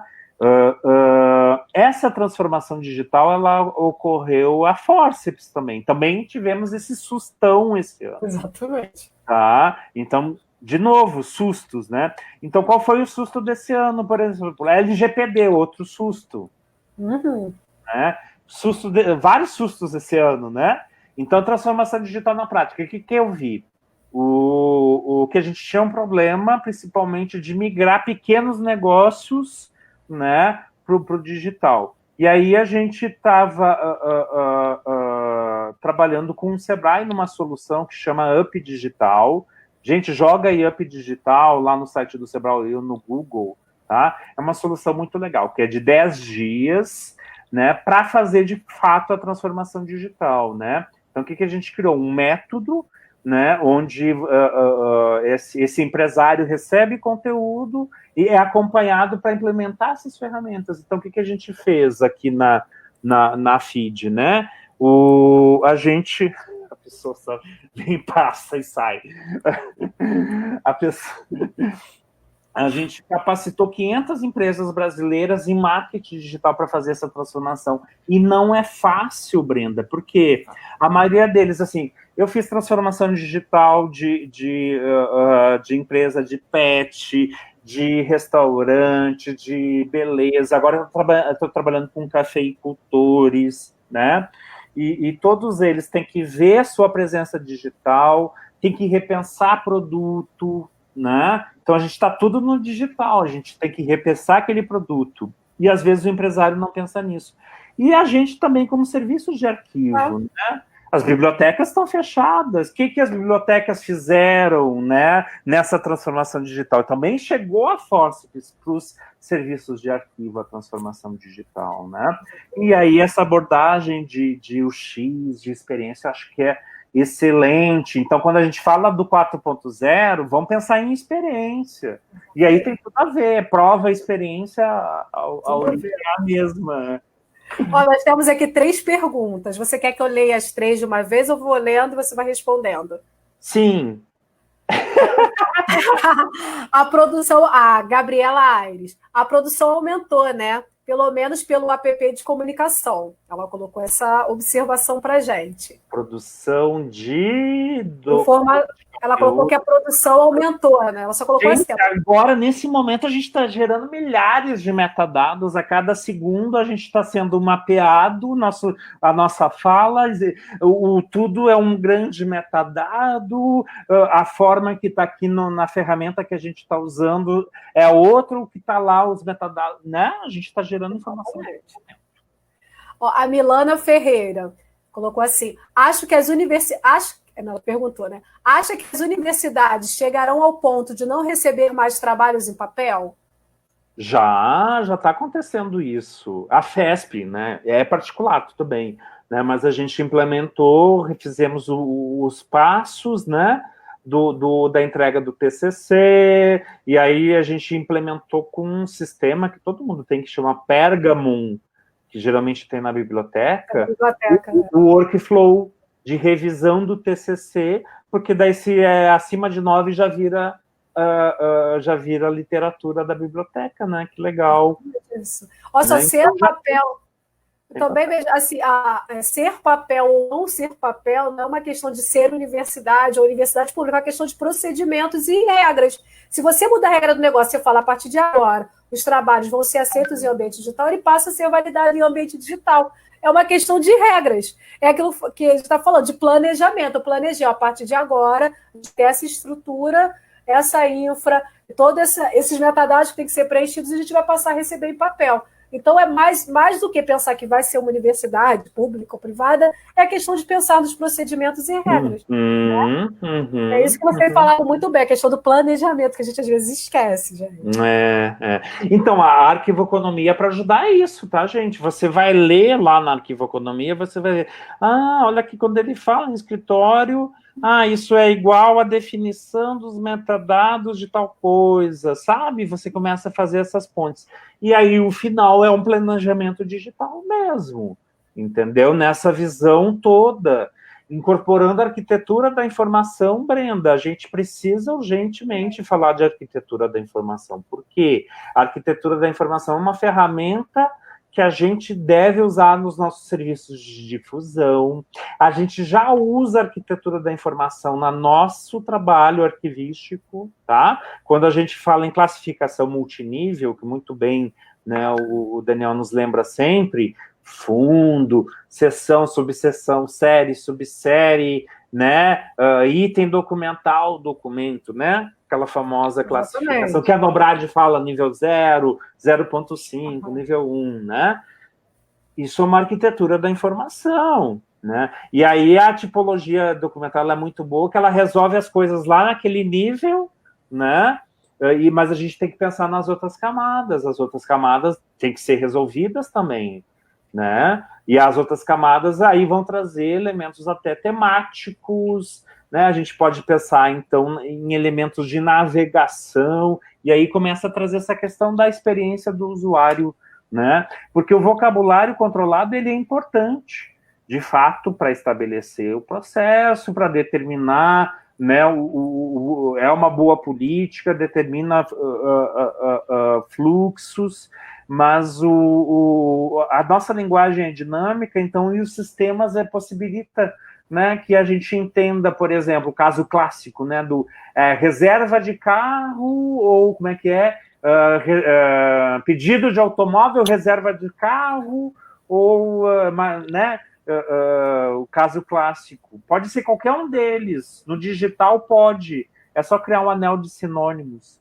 Então, se eu entrar no sistema e buscar pedido de carro, eu sei que vai vir a ficha de solicitação de automóvel, mas tudo bem, o usuário conseguiu cumprir seu papel. Talvez ele até aprenda, né, bater o olho, então tá, é solicitação de veículo, a próxima vez eu já sei, né? Então é isso, existe um mundo digital aí pra gente. Você falou muito bem. Não, essa questão do vocabulário controlado está até me lembrando, eu tive aulas sobre isso, né? E que realmente a gente acaba na arquivologia, a gente tem muitas inconsistências e que não precisariam ser assim, né? Eu vejo o próprio conceito, documento arquivístico, documento de arquivo, gestão de documentos arquivísticos, gestão arquivística de documentos, gestão... Gente, tudo quer dizer a mesma coisa. Aí, quando a gente vai escrever um texto, chega a ser ruim por conta dessas inconsistências do termo, não é nem do conceito, né? Então, assim, muito bacana você trazer isso para a gente.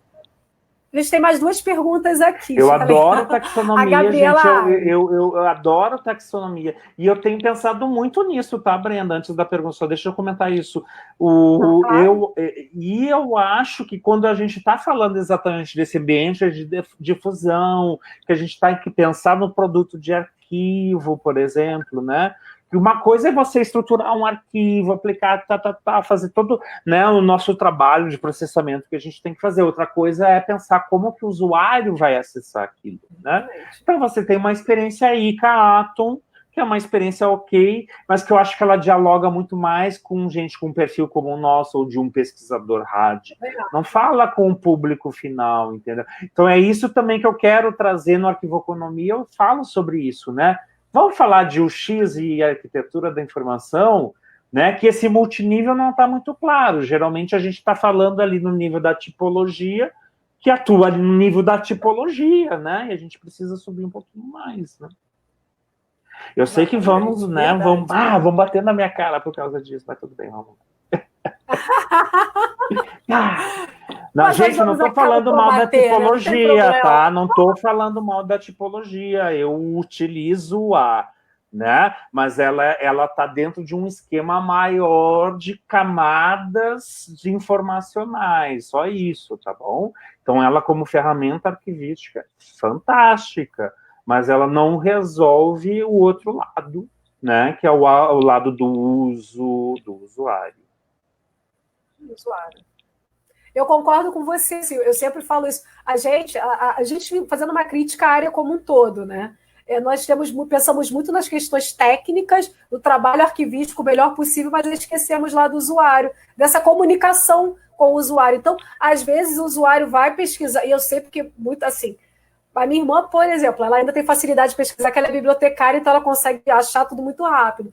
Mas eu tenho amigos, meus professores, que às vezes recorrem a mim, que vão pesquisar no arquivo, até vou dar um exemplo do Arquivo Nacional. É no Arquivo Nacional, das instituições arquivísticas, e tem dificuldade, porque fala, eu não sei o que é fundo, eu não entendo isso, aí quando busca por palavra não acha exatamente o que quer.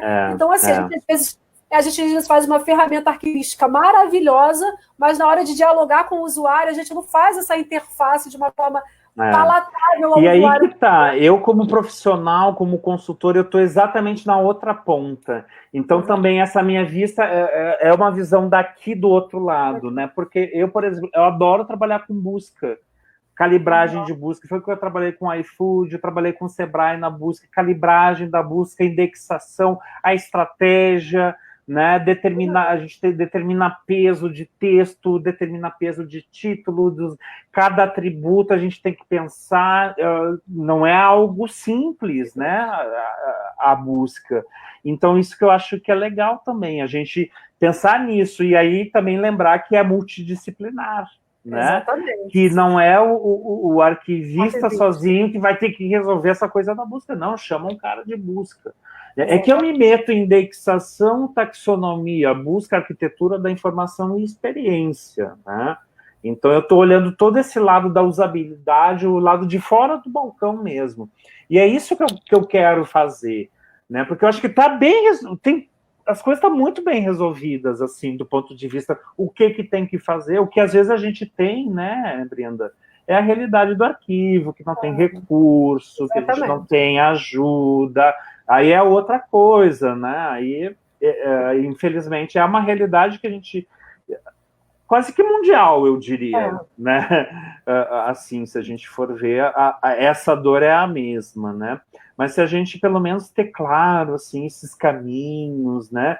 Eu acho que quando surgirem as oportunidades, a gente está junto, né? Então, por exemplo, no mercado corporativo, projetos de plataformas digitais é uma coisa muito frequente. Então, se você já vê que vai ter alguma coisa... já entra, gente, eu quero ver a taxonomia que vocês querem aplicar, e aí você já pode ir com uma ideia de classificação, vamos ver uma funcional, vamos ver tipologia, né, porque essas coisas se combinam também, numa busca, numa interface. Exatamente, vamos lá, temos 3 perguntas. Desculpa. Nada, não tem problema, é leve, tem que ser leve. Tá, a Gabriela Aires colocou assim, como serão os arquivos permanentes daqui a 50 anos? O arquivo permanente do futuro, a gente já tem ele, né? Claro, assim, eu acho, do ponto de vista estrutural, ele já existe. Você entra, assim, no site do Arquivo Nacional, é isso. Você já tem ali acesso a determinados fundos, o Arquivo de São Paulo, né? E aí você também já começa a ter essa visão de produto. Então, esses dias eu estava falando com o Padula, o Padula, o diretor aqui, o coordenador do Arquivo de São Paulo, né? Qual o melhor produto digital de você? Ele ficou pensando, ele, imigrantes. É isso mesmo, né? Milhões de pesquisas todo mês, né? Então, eles têm um site, eles têm um produto específico para atender a essa demanda da sociedade, de mercado, né, digamos, né? Da sociedade, no caso, né? Então, qual é a pergunta mesmo? Como será o arquivo permanente daqui a 50 anos? É isso, gente, vai ser isso que a gente tem hoje, com a evolução das interfaces da arquitetura da informação, tá bom? Então, hoje a gente já tem a interface de voz. Então, imagina que eu possa, por exemplo, interagir com voz, pedir uma informação de um documento por voz. Daí você, sei lá, Alexa, por favor, me diga qual o autor do ofício 505. Não sei. Daí, de repente, ela vai falar essa informação para você, né? Então, hoje isso já é possível também, né? Daí eu acho que a gente não está tão preparado para essa questão, né, de outras interfaces. A gente ainda está engateando na interface gráfica, que hoje é a maior tipo de interface, tá? Mas só para alertar vocês, eu estou trabalhando com X-Writing. O que a gente fala em X-Writing? Em escrita conversacional, tá bom? É algo que surgiu aí com o digital, que não existia antes, tá? Antes existia a conversa e existia a escrita, né? Hoje, né, você entra no WhatsApp, o que você tem lá? Uma escrita conversacional, tá bom? Então, esse novo tipo de escrita já tem um padrão, tá? Ele já tem uma metodologia, já tem uma base linguística, né? Então, você vai pegar lá as máximas conversacionais do Grice, do Paul Grice, que era um linguista da década de 70, que ele fala das máximas conversacionais, e daí você vai ver, né, que a escrita conversacional traz exatamente esses elementos, com mais elementos de arquitetura e taxonomia. Olha que loucura, né? E tudo isso pode ir tanto para uma interface de voz, como, por exemplo, você conversar com um robô, pedir informações para um robô que atenda. Então, sabe aquele filme que eu adoro, do menininho que fica no fundo o inteligência artificial, né? Uhum. O IA, né? Que ele fica lá no fundo, tal. Sabe o anjo que conversa com ele, que na verdade era o bibliotecário, que na verdade era o sistema, né? Eu acho que um dia a gente vai chegar nisso, sim, sabe? Nesse tipo de interface mais relacional. Mas, por enquanto, a gente já tem que aprender isso, gente. Existe a escrita conversacional, tá bom? Como é que a gente vai arquivar a escrita conversacional, por exemplo? Que tipologia é essa? Tá? Escrita conversacional, pense nisso. Exatamente. Senão a gente não vai ter arquivos futuramente, daqui a 50 anos. Exatamente. Que o grande problema do arquivo permanente daqui a 50 anos é que a gente não está pensando no que está sendo produzido. Voltando à nossa conversa anterior. Como a gente não está enxergando esses registros digitais como documentos, como fazendo parte de arquivo, a gente está perdendo. Só porque eles não têm um formato comum ao que a gente já conhecia da escrita, o fixo, né? Ou só em um lugar, a gente não está tendo essa visão ampla, a gente vai acabar perdendo também documentos. Então, assim, o que a gente precisa é observar, voltando à questão da gênese, olha como está tudo amarrado, é a gênese. Vamos pensar lá, qual é esse documento que a gente está produzindo hoje? Você deu um exemplo muito bom, né? A gente tem diversos documentos diferenciados, gente, hoje em dia. E a gente tem que dar conta disso também, né? E eu acho que daí, Brenda, você falou da outra vez, um potencial arquivístico, sabe? Temos que olhar para isso e dizer, olha, isso tem um potencial arquivístico. Ah, não está na tabela de classificação. Não está na tabela de classificação. Deixa aqui que a gente vai ver, né? Exatamente. Vamos a tabela avaliar. Vai ser atualizada. Né? Vamos, deixa aí que a gente já vai ver, né? Exatamente. Vamos lá, outra pergunta da Milana Ferreira. Ela colocou assim, como professor, como você, Charley, comentaria a crítica do professor da UFRJ ao Clécero, já que citou o mapeamento de dados? É o Classroom? O que é o Classroom? É aquela sala de aula do Google. Ah, tá, o Google Classroom. Assim. Não tem nenhuma novidade que o Google consome os nossos dados, nossas informações, né? Não tem polêmica aí, né? Na hora que a gente quero ter o Gmail, aceitou, pronto, você já entregou a sua vida para eles, tá? Eu brinco, eu falo isso com os alunos, eu falo que você vendeu a sua alma ao diabo, você sabe que vendeu, você assinou o contrato ali. Né? Não tem muito o que fazer. O que muda agora com a LGPD, que a gente ganha um pouquinho mais de direitos, e é aí que tem coisas bem legais, que são desafios para nós, né? Do outro lado do balcão também, né? Mas pensando que, por exemplo, a lei considera informação ostensiva, por exemplo, minha rede social, tá? Você entrar na minha rede social, pegar qualquer informação que eu coloque lá, e eu falar e reclamar, mas isso é uma informação pessoal. Tá numa rede social, é informação pública, tá bom? Então, né? Então aí você começa a pensar, tá, então se é uma informação pública, então sim, então eu posso, por exemplo, fazer um documento declarado para pegar um feed anual e botar no meu sistema de arquivo, né? E, que é o que eu digo, então, vamos avaliar se isso tem um potencial arquivístico, né? Ou se isso, de fato, a gente não presta essa atenção, né? Tá bom, meu filho. O Tom voltou. Né? Ele se preocupa um pouco porque ele vê que eu falo muito, e como eu estou sozinho aqui, ele acha que eu estou falando sozinho, né?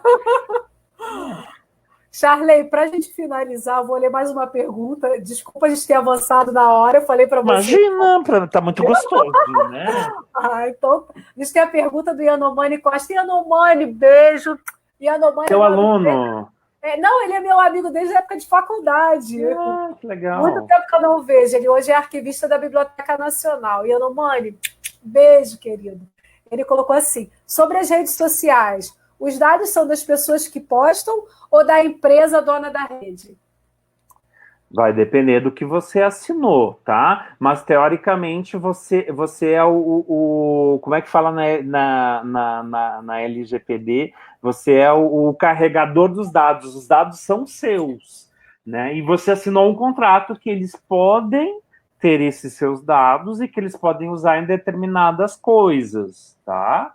Então, tá tudo dentro do jogo, né? O que é legal é que quando a gente faz esse tipo de discussão, né, Brenda, a gente começa a pensar só um pouquinho. Então, né? Não existe café grátis, é isso mesmo, gente. Isso mesmo. Então, você ganha o Google, o Gmail, ganha o Gmail, mas, né, eles estão escutando a nossa conversa. Se eu falar, Brenda, eu quero muito ir para Portugal, eu quero ir para Roma para ver o túmulo do Casanova, né, enfim, fazer uma oferenda para ele lá, sei lá, né?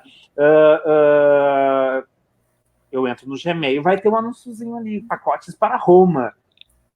Tudo bem, eu me propus a isso, né? Isso, aliás, se chama remarketing, né? É uma técnica muito interessante que o pessoal de marketing já repensou, já ajustou, já está tudo pronto. Na hora que você aceita um cookiezinho lá que chama cookie de comportamento, você já está aceitando a receber esse anúncio também. Eu tive que abrir agora, que foi o meu cachorro que começou a arranhar a porta. Veja aí. Olha só. A gente tem aqui um outro comentário também. Ainda dentro do que você estava falando, dessa questão que o Yanomami perguntou, eu dou uma disciplina na universidade chamada Informática Aplicada Arquivística, e a gente debate muito a relação da tecnologia com os arquivos. A gente trabalha mais uma coisa, vamos dizer, mais... pensamento teórico, uma parte da disciplina toda teórica, para a gente poder pensar essas questões, né? E aí, quando eu começo a passar para eles as questões das redes sociais, ou mídias sociais digitais, enfim, como queiram chamar, aí sempre eu começo a colocar essa pulguinha atrás da orelha deles, porque assim, eu sempre começo, na maioria das vezes, eu já até indiquei aqui, um documentário sobre termos de uso, uma coisa assim, tá? Em todas as lives eu falo dele. Porque a gente tem que questionar o quê? Olha só, eu estou querendo utilizar, como você muito bem falou, nada é de graça, eu estou utilizando. Então, assim, é fato que eu sou autora do que está sendo colocado ali, eu estou produzindo aquele conteúdo. Mas o que me diz o termo de uso dele, dessa ferramenta que eu escolhi? Então, eu tenho que saber muito bem. Eu dei o exemplo para os alunos, porque eles fazem a atualização dos termos de uso muito. Eles até avisam para a gente que eles fazem, mas os termos são gigantescos, a gente acaba não prestando atenção no que está escrito ali. Então, eu sempre cito ele do Instagram. O Instagram, na última atualização dele, ele falou o seguinte, que as imagens que estão no Instagram, o Instagram pode utilizar para fins comerciais. Então, eu sei, se eu coloco uma foto minha lá, linda e maravilhosa de biquíni, eles podem vender aquela foto, eles podem colocar... E volta e meia eles fazem isso, campanhas, né? Tipo, foto fulano de arroba... Bom, eles dão crédito. Exatamente, dão créditos, né? Mas eles ganham em cima disso. Tirada com um aparelho tal, mas tipo assim, você precisa dizer qual é o meu iPhone que eu tirei a foto? Entendeu? Eu acho estranho também, então, mas você aprovou, né? Você aprovou. Então, assim, o que a gente pode fazer? Aí teve uma vez uma pergunta, eu vou ser então bicho grilo?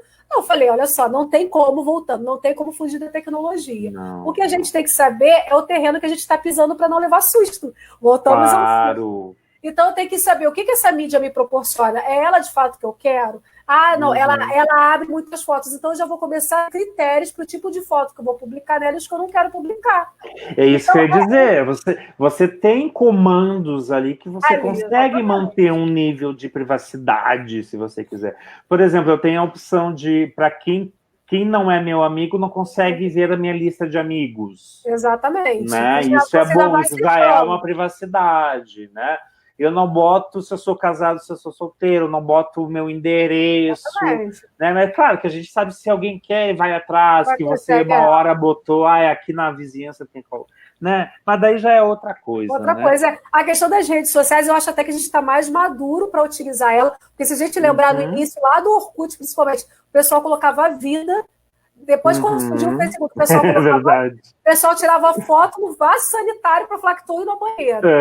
Até que agora isso já mudou, né? Até a rotina já está mudando. As pessoas já têm mais critérios do que elas querem mostrar. Então, eu acho que assim, a gente sabe que a produção dessas mídias sociais é da gente, mas tem que ler muito bem o que está falando ali no termo. Tá? Eu até...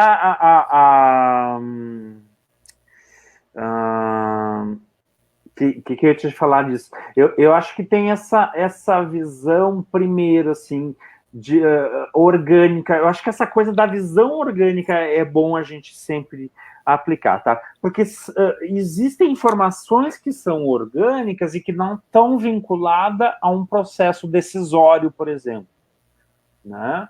Então, e geralmente essas informações mais orgânicas, elas estão estruturadas como dados, quer dizer, eu teria que trabalhar com elas para tirar alguma coisa de informação. É a coisa do, né, do telefone, contar quantos passos que a gente dá, o batimento cardíaco, essas coisas todas, né?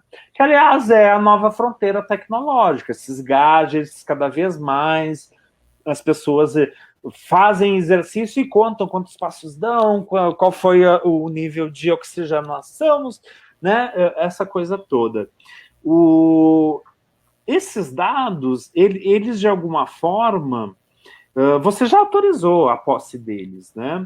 E a LGPD, ela garante a utilização por esses serviços de forma anonimizada, né?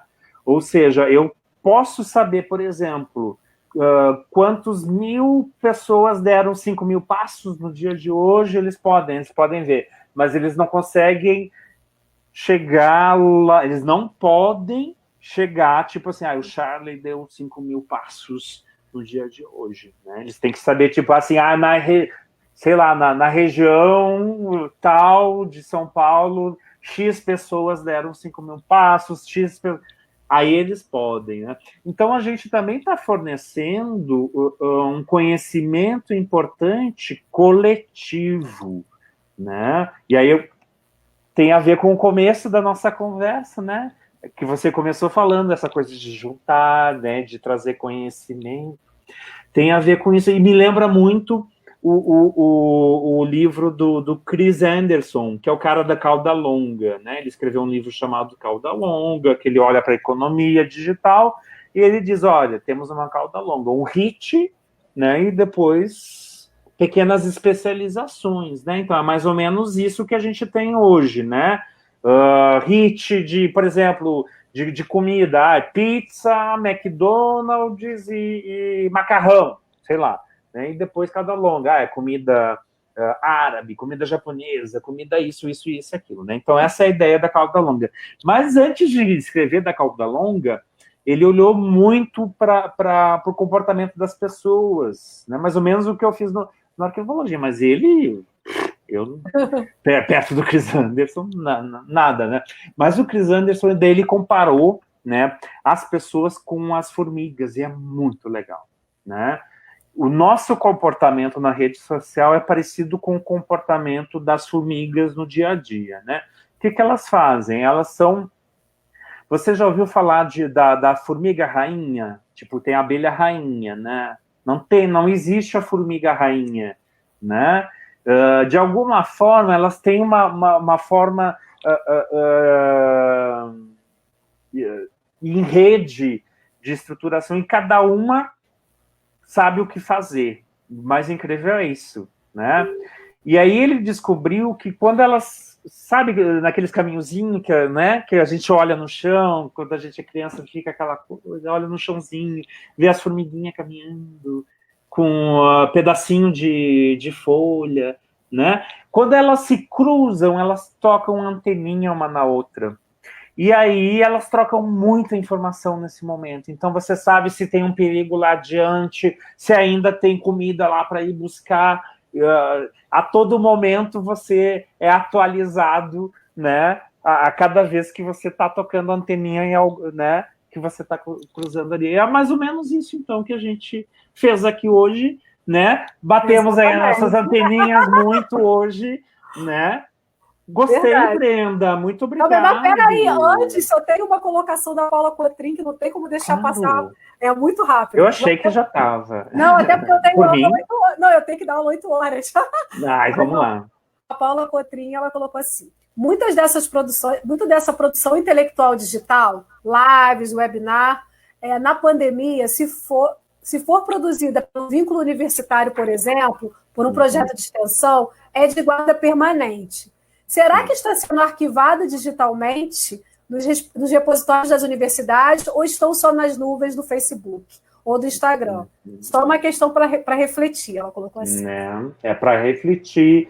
E lembrando que são empresas, Facebook é uma empresa, né, que a prioridade deles é rodar conteúdo, então talvez arquivar conteúdo não seja o forte deles, né? Então tem todas essas coisas aí para a gente considerar, mas eu acho que é isso, né? O orgânico vai além do arquivístico. Vamos olhar para o orgânico. Acho que eu vou falar. E aí, só para dar o meu exemplo, hoje a universidade não, como sou eu que sou produtora, e no meu caso é exatamente esse, no âmbito da universidade, assim que eu termino as lives, eu capturo todos os vídeos, todos que eu tenho, coloco os metadados todos para depois encaminhar para a universidade, porque aí vai fazer parte do meu projeto, que tem que ser do fundo da universidade. Mas eu capturo todos justamente com essa preocupação por ser uma rede social, para não ficar só aqui, né? Então, todos os vídeos são capturados com metadados, e estou colocando para poder caminhar depois. E aí eu aconselho as outras pessoas também a fazerem isso, não deixarem nas mãos das mídias sociais. Legal. Brenda, quando você quiser, eu converso com a Ana, minha amiga lá da Europa, são 5 horas de diferença, mas eu converso com ela aqui, tipo, 7, lá é 11, para ela tá ok. Se você quiser fazer um papo, eu super gostaria, assim, tá adoraria, bom? Já está Fica uma ideia aí, eu posso conversar com ela, a gente pensar alguma coisa. Para fazermos um papo a 3. Claro, imagina saber como é que tá lá, a gente fala, aqui é assim, como é que tá aí, só pra gente morrer de inveja. Não, já pode convidar à vontade. Lá tem Theo Thomassen, imagina, tem muita coisa boa lá, né? Eu adoro o Theo Thomassen, né? Ele é um escritor da área de arquivo que a gente não dá muita atenção no Brasil, mas ele é muito bom. Ele é lá da Holanda. Você vê com ela, fecha dia com ela e me fala que a gente já aviso. Sempre quartas, é isso? Quartas-feiras, quartas-feiras. Tá bom, combinadíssimo. E aí, Charlie, a gente está caminhando para o final, infelizmente. Tenho vontade de ficar aqui mais tempo. Agradeço muito, muito, muito a você e a todo mundo. Aí vou abrir para suas palavras finais, para você se despedir da gente. Que legal. Eu já pensei que eu tinha falado minhas palavras finais ali. Eu achei que ali era o final. Mas, gente, tô brincando. Tô brincando. Muito obrigado, agradeço muito. É muito legal poder vir falar dessas coisas, né, que a gente acumula. É bom escrever, né? A gente sabe que as pessoas leem, porque, né, a gente vê, né, os nossos textos circulando por aí. Mas é tão bom, né, Brenda, poder encostar as anteninhas, né? É muito bom, é muito bom. Encostar as anteninhas, que encostemos mais todo mundo, encostemos anteninhas. E agora no digital está cada vez mais fácil, né? Mais fácil, exatamente. Que bom, questão de né? ter agenda. Que bom. Charlie, muito, muito, muito obrigada. Adorei esse nosso bate-papo assim. Que legal. Não tem palavras para agradecer. Você é uma pessoa muito leve, muito autoestima, muito gostoso conversar com você. Espero que a gente repita isso várias vezes. Como você falou, anteninhas, adorei isso, agora botei para minha vida. Já era o que eu acreditava, mas lê o livro, é muito bom o livro do Chris Anderson. Gostei muito, e assim, agradeço muito também a todos vocês que ficaram com a gente até esse horário, que participaram, que é isso que torna o bate-papo gostoso, nessa fluidez. Então, gente, muito obrigada. Lembrando que dia 21 a gente não tem bate-papo, porque é a Semana de Arquivo. Vamos prestigiar as ações, as atividades relacionadas à Semana do Dia do Arquivista, tá bom? Beijo. Só deixa eu fazer a nossa selfie aqui, professora. Olha. Vamos falar Schellenberg. Schellenberg.